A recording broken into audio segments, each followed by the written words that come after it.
السلام علیکم ورحمۃ اللہ وبرکاتہ۔ امید کرتا ہوں آپ دوست خیر و عافیت سے ہوں گے۔ آج یکم محرم الحرام کا دن ہے، آج جمعہ کا دن ہے، اسلامی سال کا پہلا دن ہے۔ اسلامی سال میری طرف سے تمام مسلمانوں کو بہت بہت مبارک ہو۔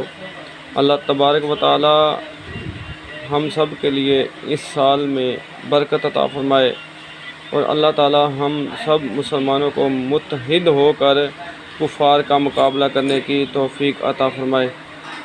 یاد رکھیں، اسلامی سال کا جو پہلا دن آتا ہے، اس میں پہلے دن میں حضرت سیدنا فاروق اعظم رضی اللہ تعالی عنہ آپ کی شہادت کا دن ہے۔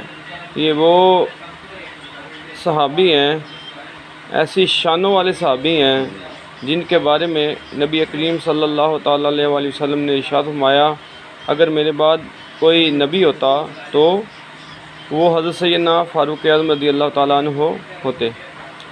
سیدنا فاروق اعظم رضی اللہ تعالیٰ عنہ کی بڑی شانیں ہیں، بڑی اللہ تبارک و تعالیٰ نے آپ کو برکتیں عطا فرمائی، بڑی شجاعت والے صحابی ہیں جن کے دور میں سب سے زیادہ اسلام پھیلا پھولا، اور سب سے زیادہ اسلام میں جو ہے ان کے دور میں سب سے زیادہ جو ہے وہ فتوحات ہوئیں۔ ان کو یاد رکھنا اہل ایمان کی نشانی ہے۔ خلفائے صالحین کا طریقہ ہے کہ وہ اس دن سیدنا فاروق اعظم رضی اللہ تعالیٰ عنہ کی یاد میں اپنے گھروں میں ایصال ثواب کی محفلیں کرتے ہیں، ان کا ذکر خیر کرتے ہیں۔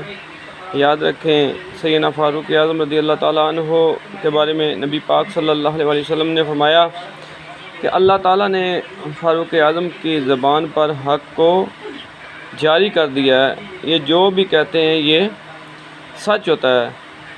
سیدنا فاروق اعظم رضی اللہ تعالیٰ عنہ کی شان میں بہت ساری احادیث آئی ہیں۔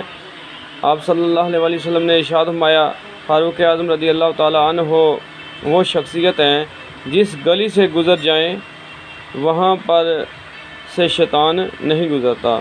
جس گلی سے یہ گزرتے ہیں وہاں سے شیطان نہیں گزرتا، بلکہ شیطان اس گلیوں کو چھوڑ کے بھاگ جاتا ہے۔ سیدنا فاروق اعظم رضی اللہ تعالیٰ عنہ ایسی شخصیت ہیں جو کہ نبی کریم صلی اللہ تعالیٰ علیہ وآلہ وسلم کے روضہ مبارک کے ساتھ آپ کی قبر مبارک ہے، اسلام کے دوسرے خلیفہ ہیں۔ نبی پاک صلی اللہ علیہ وآلہ وسلم نے جو ہے سیدنا فاروق اعظم رضی اللہ تعالیٰ عنہ کی صاحبزادی سے نکاح کیا۔ سیدنا فاروق اعظم رضی اللہ تعالیٰ عنہ نبی کریم صلی اللہ علیہ وآلہ وسلم کے سسر بھی ہیں۔ سیدنا فاروق اعظم رضی اللہ تعالیٰ عنہ کی بڑی شانیں ہیں، بڑے کمالات ہیں، اگر بیان کیے جائیں تو وہ اس کے لیے وقت بہت زیادہ درکار ہے۔ اللہ تعالی ہمیں اپنے ہیروز جو اصل ہیں ان کو سمجھنے کی اور ان کے ذکر خیر کرنے کی توفیق عطا فرمائے، آمین۔